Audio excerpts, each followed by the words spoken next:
sendi.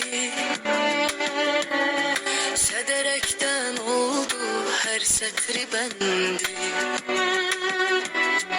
Kazandığı yalnız algı şehsendi.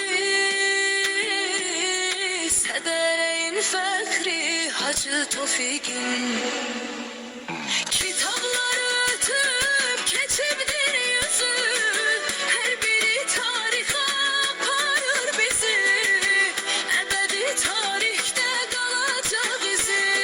Sedereğin fekri Hacı Tofik'in.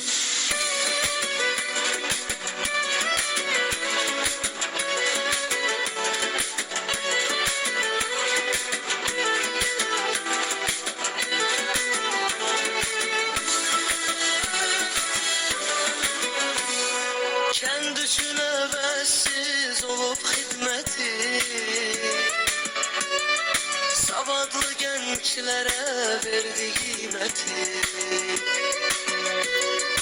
El oba içinde çoktu hürmeti. Seder-i Fekri Hacı Tofik'in.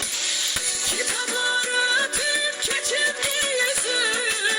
Her biri tarihe aparır bizi. Ebedi tarihte kalacak izi. Sedereğin Fekri Hacı Tofik'in.